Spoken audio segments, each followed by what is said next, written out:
To kick things off, why don't you talk a little bit about what architectural renderings, how they're typically used in the process, and then also how they actually help with not only presenting the design to the client, but also persuading them on your vision for the project. I think you've hit on the two reasons why architects use renderings. I'm not even sure if there's a third reason. The first is to help the client visualize the space. We're used to looking at spaces in floor plans and elevations and sections because that's like how us as architects have been trained. So when I'm looking at a floor plan, I can visualize the how that space is going to look from the interior, but I spend 40 hours a week looking at floor plans and elevations and sections, and none of our clients do. So I noticed this really early on, 15 years ago when I was running this business, like one of my first clients, that clients just they cannot see the floor plan the way we're seeing the floor plan. And that's where the rendering comes in. And I guess there's an intermediate before the rendering, which is the 3D model. So we actually use a 3D model to present the work so that the client can understand generally how it's going to look. And then the rendering sets a level of realism above that. So if a client is imagining, can't imagine how a house is going to look from the outside, we can show them a rendering. If they want to see how it's going to look with different cladding materials, you can change the materials in the render and then show the client both options. And for that, it's very helpful for visualization. The persuasion element of the render, it doesn't really come, we normally aren't really persuading the client to go one way or another. I do like to present the work as here's the pros and cons of this, and here's the pros and cons of this, and let the client come to a conclusion. The persuasion of the render often comes through like these discretionary permits that you have to get out here in San Diego, especially when you're doing things on the coast. So you may have to present your plans in front of the community. And in that setting, you want to show the design in the best possible light so that it's the most well received that it possibly could be. You can imagine you're not going to spend 4 months crafting this design and then you have to present in front of the community and you show them the worst view of the design. That would be awful. So you use the render to really show the project in the best light and hopefully persuade the community, maybe an HOA or some decision making body that has the ability to deny a project based on the aesthetic. You use the render to persuade them that this is the right project for the project's. Okay. And so then why don't you just talk to us about the process of actually creating these renderings from scratch? Like, for example, what types of tools are you using? What are the softwares you're using? And then what steps in terms of like breaking down the process a bit more are typically involved? Okay. And I guess I should start this conversation with like a little context of where I am in this as a 42-year-old architect. So when I was graduating architecture school, I went to architecture school from like 2003 to 2008, I believe, 2009, something like that. So when I was in architecture school, we had these big desktop computers and everybody kept their computer in the studio, which is basically like a classroom where you have all of your architecture classes, all of your architectural studio design classes. And we had like a key code. So everybody would leave their desktop. I know that's a lot of colleges don't have that. So it's a little strange to say, but we would leave like all of our software, all of our everything in this room. And we'd have 12 to 15 students in this room. The rendering software that we would use when I was in college, you would literally set everything up and then you would click the button to say render. And then you would leave the computer on. You'd leave the studio. In my scenario, drive home, sleep at home, come back to the studio the next morning and hope the computer didn't crash. And if it didn't crash, you'd have one rendering. And that's how long it took. Now, fast forward 15 to 20 years, and we could basically render the projects live. Like it takes literally under 30 seconds to get that used to take 20 hours to render 20 years ago. So the technology, you can see how fast it's come along. The other thing we can do now with our rendering software is we can render full videos, which is a video render, depending on the quality, can still take 10 hours to render, but it's possible now. It wasn't even possible 15 years ago. So let me share my screen here and I'll show you in a little bit more detail here. Yeah, it makes you wonder, like how in like the Frank Lloyd Wright days, how they were presenting these types of renderings, because it's hard to imagine how you would actually even be able to show the client a solid preview of the design you're proposing without these at the moment. I imagine back then though they were probably like, I don't know. I know there was always sketches. I guess perhaps then they were like doing full on like paintings and stuff, I'd imagine. Maybe Yeah, so I don't know if they would use the term rendering or sketch back then, but can you see my screen here? Yeah. Okay, so if I wanted to show this to a client and I didn't have this software, I could sketch this in a 2 point perspective.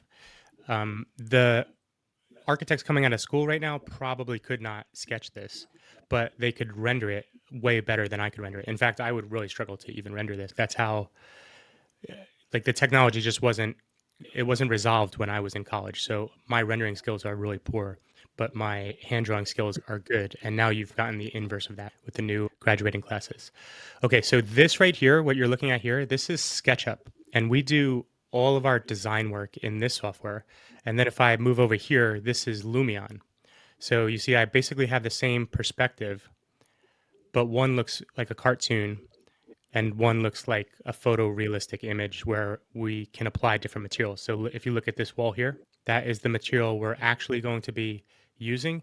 But in SketchUp, you can see it looks different. Like here we have a stack bond, here we have a staggered bond, and then here it's all very clean and stack bond. And then you can see the landscaping here. We don't put the landscaping in our SketchUp models generally. And you can see maybe different, more realism in the cladding than you have here.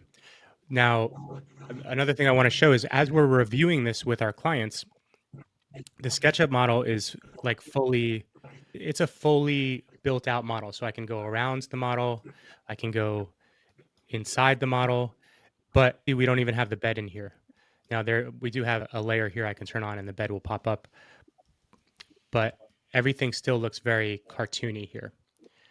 Now, if I go back through my renderings, so these are renderings that are going to be used for a presentation for a coastal development permit. So what we've tried to do here is show the project in the best light. We're also trying to persuade that the people in that meeting, or at least convince the people in that meeting that this house is appropriate for this site, which is right on the bay. And we're also trying to convince them that it's within the general scale of the neighborhood and we're not affecting any views of the neighbors behind. So this render is actually taken from the neighbor's perspective to show that the structure here is not going to obstruct their views beyond a reasonable amount. And then the same thing here. So all of these renders are just taken from the neighbor's perspective so we can convince them that we're not going to steal this bay view that they have. So these weren't used to present to the client. We have like more preliminary renders we showed to the client to make sure that they were happy with the design. These are really to convince the neighbors and the neighborhood. And you can see even the landscaping. So the software, we use this software called Lumion, and it has different versions of these tree species. But you can tell it's not exactly what's going to be there. It's a pretty good representation of it. This rendering is supposed to show that from the street, you're going to have this really biophilic experience rather than this like daunting residential building over the top of you. So the difference now we can do some interior renders too. Because these are for the coastal development permit process, we didn't really show too many interior renders because they're not concerned about that. It's more for when we're trying to convince the client how it's going to look. And you can see the difference of the interior quality here. So that's the difference basically. The process is we're building in SketchUp first. And then from the SketchUp model, we're using that to create our floor plans and elevations, all the traditional architectural drawings, and then also create the renderings, which are used for different purposes. Got it. So talk to me about like how you use the two softwares together, because it seems that like the SketchUp software is more like high level architecture type stuff from a layman's perspective at least, and then the Lumion software seems to be where you're like adding in like the photorealistic design and then tweaking like the textures and materials. So why don't you talk a little bit more about the difference in how the two software are used together? Yeah, and I can just give you the generalization of it because, to be honest, I don't even know how to use Lumion. That's what our staff uses. When I was in architecture school, we didn't have Lumion software. We would use like 3D Max or Rhino or different types of softwares that are not used as often in architecture anymore. We're using SketchUp because you can dimension to SketchUp. So actually, let me share my screen one more time and show you this. Okay, so here's the SketchUp model. You can see this, right?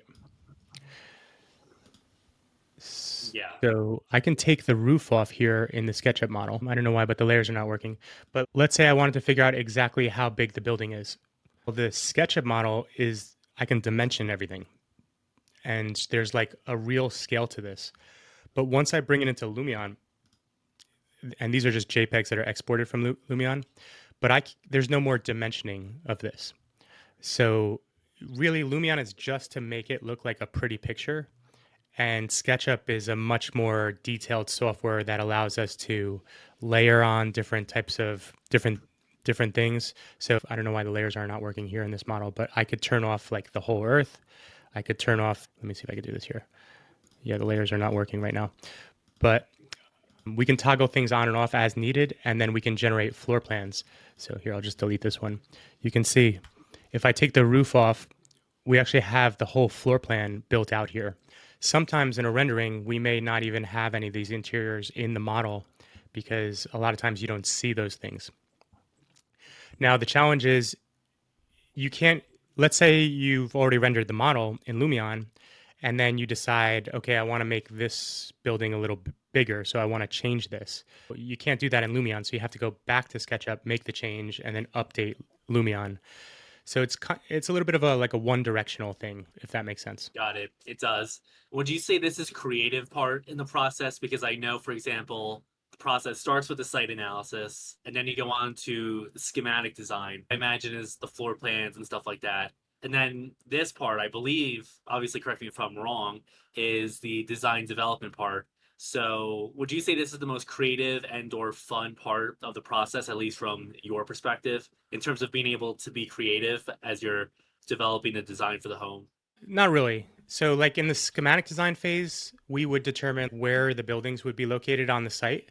And then in the design development phase, the schematic design and design development are the most creative parts of the work. That's where the design work gets done.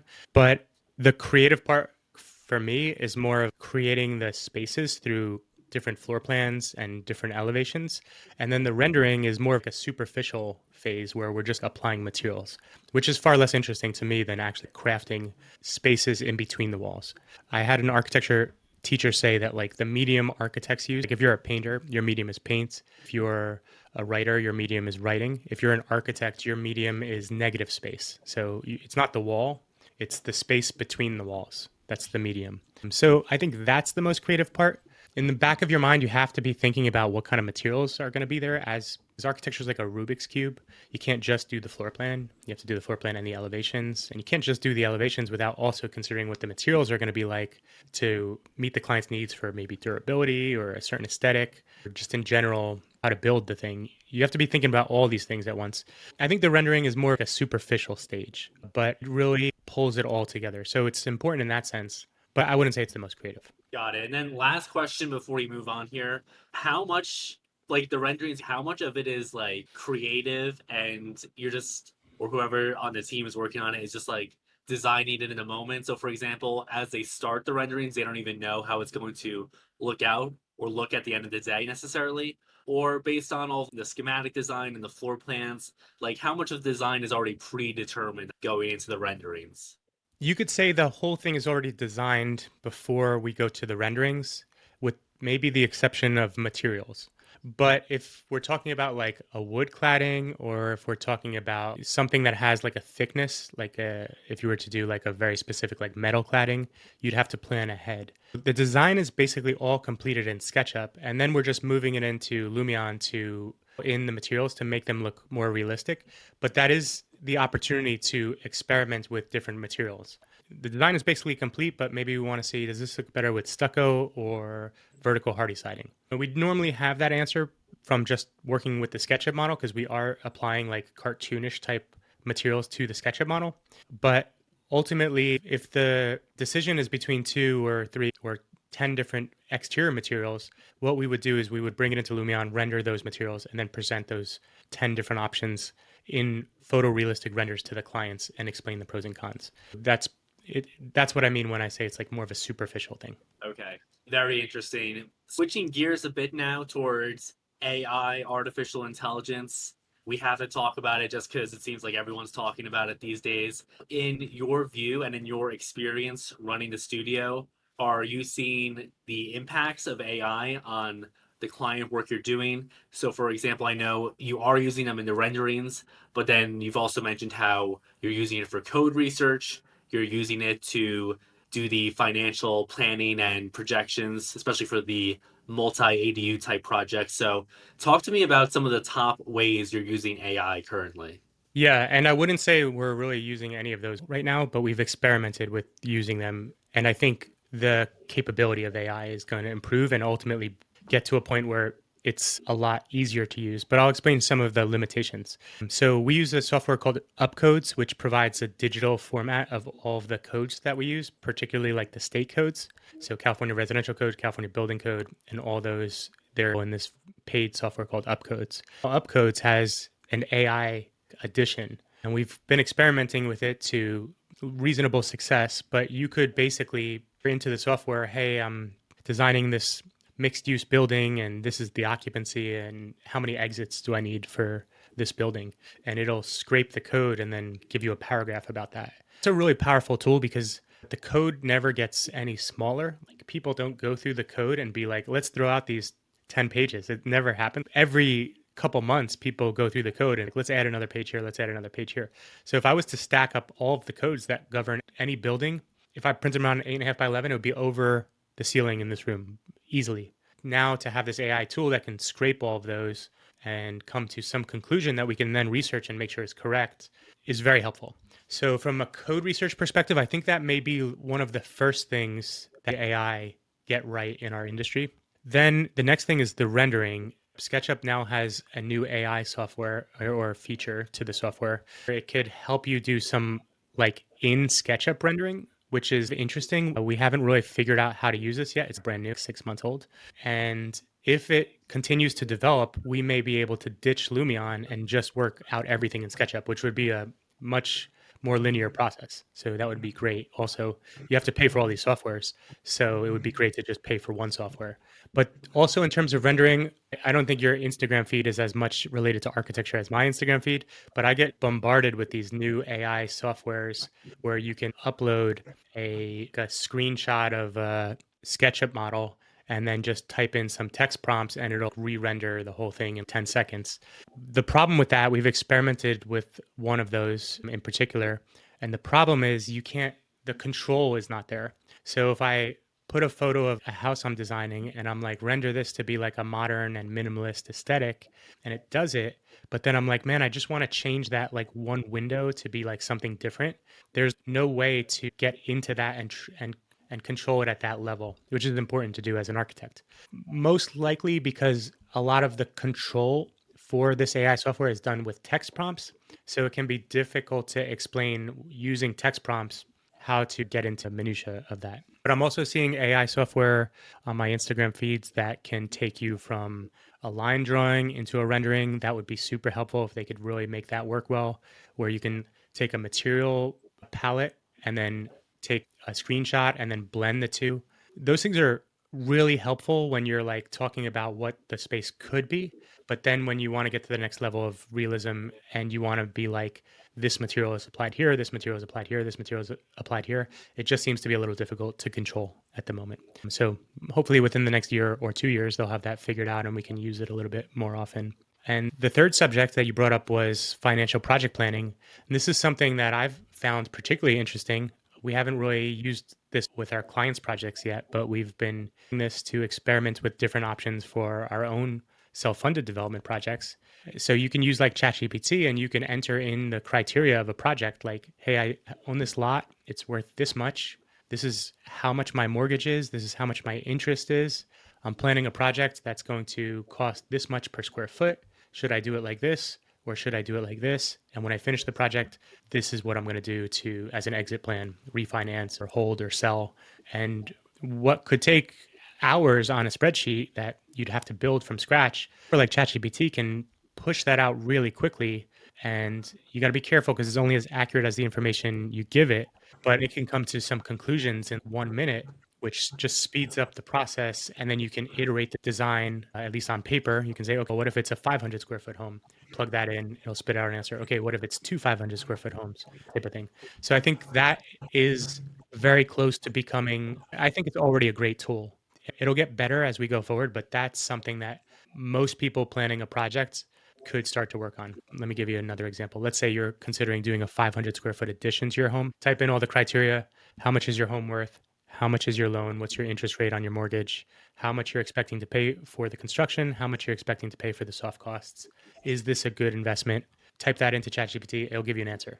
And that's really helpful. Totally. I think the big surprise with AI has been how it's actually able to help with a lot of the creative design aspects of things. So the generative AI tools like Midjourney and what you're describing like SketchUp and Lumia as well. Because when it first came out, I think people obviously saw the ability for it to replace people who like write, for example, so like copywriters. But then over time, it's become very clear that the next thing it was doing very well is coding.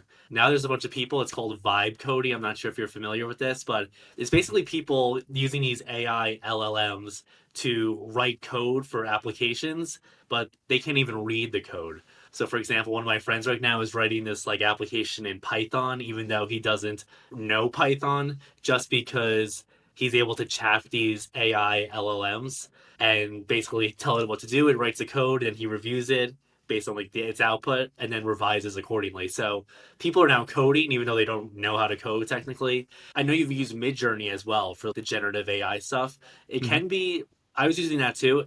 The problem, like you were saying though, is with the filters, how it's very hard. It does like one text prompt, there's so much to cover. But there's another tool I've been using recently, and it'll probably be rolled out to like the tools you're using, where it's like Midjourney. I think it can access the Midjourney engine, but then there's other like generative AI models it'll use as well. But it's also got all these pre-built in filters to really dial in the image with the style you want. So we're only like in inning number like one, I would say, still with all this AI stuff. So it's Yeah. pretty crazy. It's pretty crazy what's already possible. I will say with the LLMs, I think you got to double check their work because sometimes it can go off the rails a bit.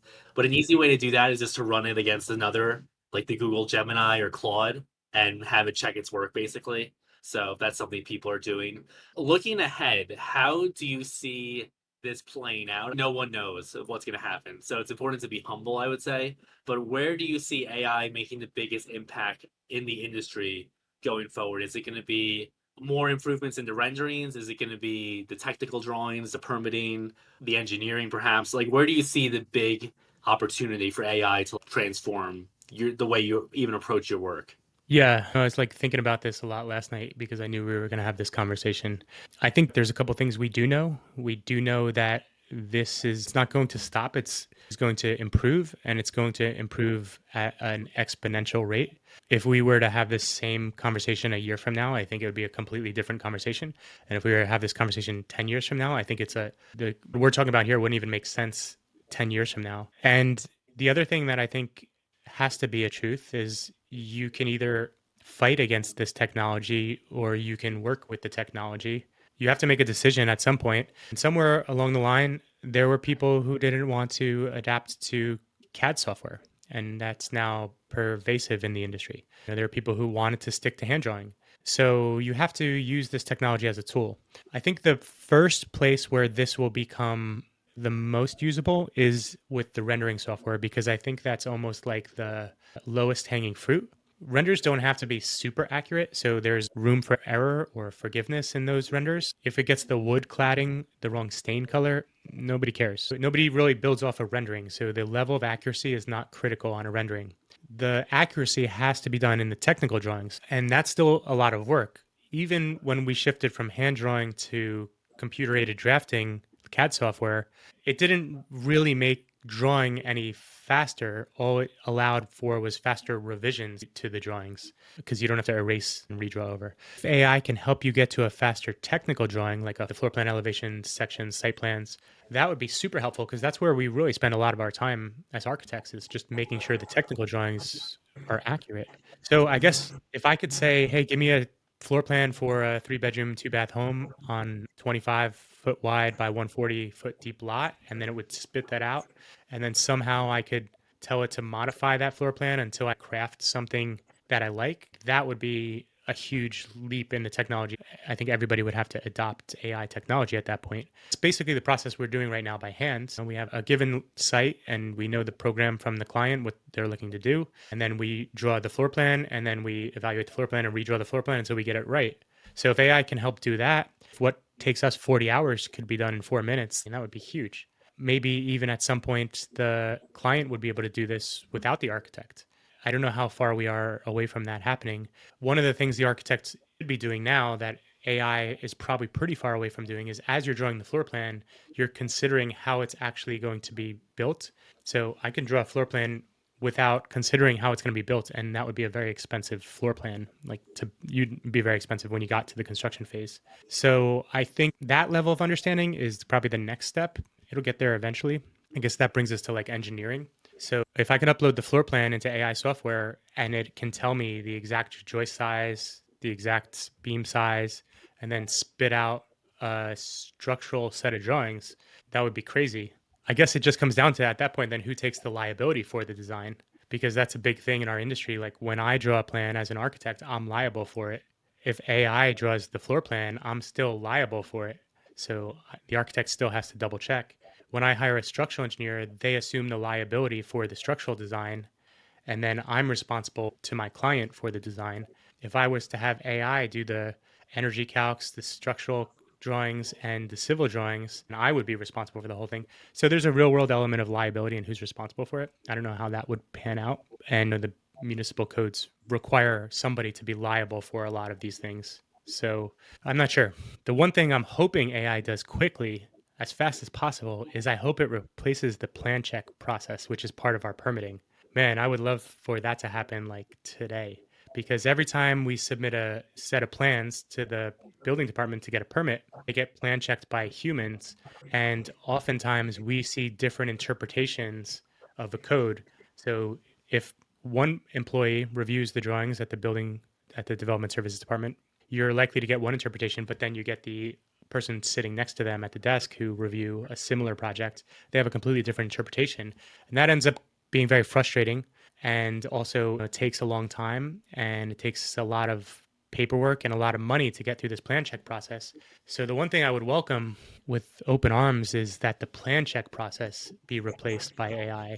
However, I would say I think the biggest obstruction to AI is going to be the regulatory process because for perspective, we just got digital uploads in 2020. In 2019, if you submitted a set of drawings to the city of San Diego, you were printing 5 to 8 sets of these drawings, which is going to cost you about $300 to $400. And you have to print that every time you make a new submittal, which is usually 3 times. In 2020, basically being forced through the COVID protocol, the city of San Diego switched to a digital submittal, which allowed us to upload PDFs, which save our clients hundreds of dollars. And you also avoid all the issues of the building department losing your plans because that did happen. Like you'd submit a plan set, it'd be all approved. You'd go to pick it up and it wouldn't be there and you'd have to start all over again.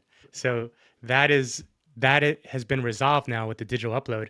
The digital upload still has problems. We'll upload 5 files. The building department will only get 4 of them for some reason. And then we'll get a series of comments like, hey, you didn't submit this. And we're like, yeah, we did. So if that process can be fixed by I hope that's the first thing that happens. In reality, I think it's probably the last thing that happens because then the municipality would have to accept and adopt this new software. I do think probably the most impactful area could be the permitting process. Imagine if you could just upload the files and all the paperwork you need to, and then it's like you automatically get it back in terms of it being approved or not, for Yeah. example, because the AI would just be able to check it or at least give you the comments back. Because I know there's a few steps in that process. Oh, Um, Billy, let me give you an example of this. So with the digital upload, the software does have some automatizations. So the first thing that the city made us do is re-template all of our drawings because it reads the page numbers at the bottom right. And those page numbers needed to be in a specific font with a specific orientation and a specific size. So when the city shifted to this digital upload, we had to change all of our templates. And then when we upload the file, the city system scrapes all of the drawings and it confirms that you have sheet numbers with the proper but then a human person goes through and double checks the sheet numbers on the pre-check process, and now we're finding out that there's a second phase where a second person at the development service center goes through and checks all the sheet numbers. I guess that's an example to show how slow this municipalities will be with adopting the technology. Yeah, and you wonder what their incentive would be unless it just becomes so obvious with the technology. They could deliver or produce way better results in terms of faster turnaround times, and then also just save a ton of money in terms of not needing to hire people, not needing to have office space set up for them, all that type of stuff. But you would imagine they'd be slow to adopt, most likely. But it seems if you look at how AI could impact the process of creating the floor plans, the drawings, the renderings, and then the permitting. It seems like you would be able to dramatically speed up the entire process potentially, specifically the design process. And then the other day I was like on a walk or on a run and I ran by some like construction workers. I think they were associated with the city. And my thought was, because I had just been doing a bunch of work with AI during the day, my thought was the job doesn't seem the most glamorous because it's a hot summer day, sweaty, dirty, manual labor type work, although it's a very important work that needs to be done, obviously. But I thought to myself, I'm like, you know what? At least they'll almost certainly have a job in 10, 15, 20 years' time where I don't think you can say that for at least a lot of the entry level, we'll call them like white collar professionals. But then I was thinking to myself, and I'm sure you've seen like those Tesla robots and stuff, it would seem that you could just eventually replace manual construction laborers with, because once you take the AI software, once you actually put it into a robot type body that can do this stuff, now it's like they'd be way stronger. They don't need to take lunch breaks. I don't know how the payment would work, if it would work at all, but they could work around the clock. So it would seem that like basically everyone could get replaced. Bringing it back more to the architecture example, I would say that there's an opportunity to dramatically cut down on the time it takes to develop everything that goes into it, the project, and then eventually build them faster if you had just like automated teams of robots working around the clock. So that would certainly help the housing crisis that we see in all the big cities across the country and the affordability crisis that comes along with it. But it would also cause massive societal upheaval, essentially. So it's a very tricky double edged sword. Is there anything you want to say about that, or talk a bit more about how you think these changes are going to roll out across the industry over time? Yeah, I guess you've hit on one of the limitations because even if AI takes care of all of the paperwork, a lot of the stuff that we do, at some point somebody's actually got to build the thing. And I think before you have automated robots, I think you're going to be in probably like some sort of construction automation similar to a 3D printer.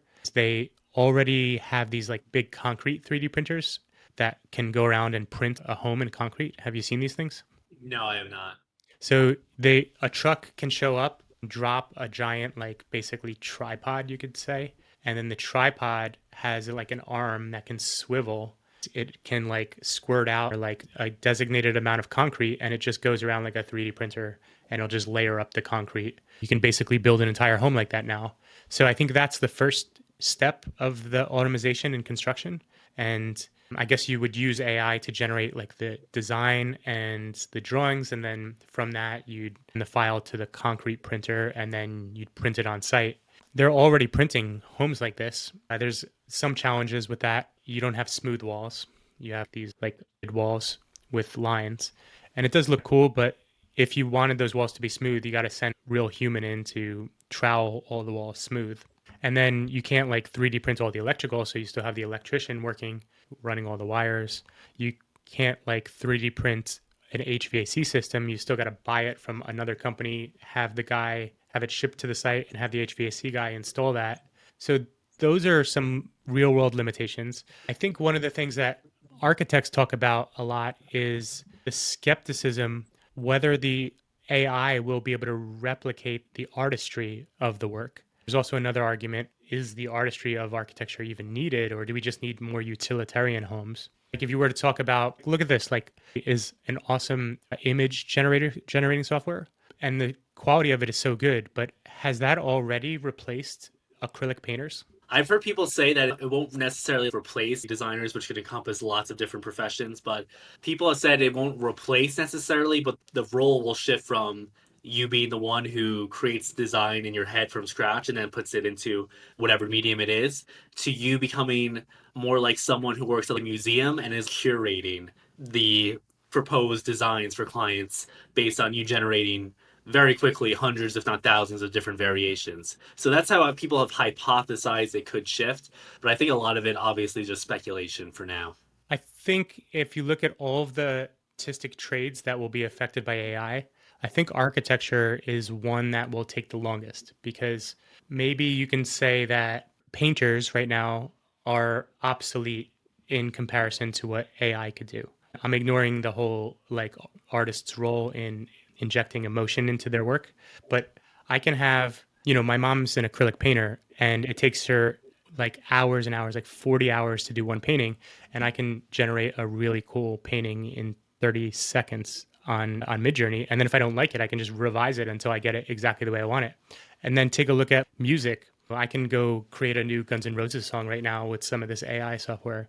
Is it as good as like a real Guns N' Roses song? I don't think it is. Would I go to an AI Guns N' Roses concert? I don't know.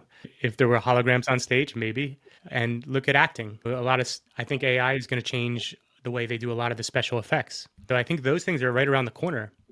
Arguably, the painters have already been surpassed, and now you have probably coming next, and special effects in movies coming next.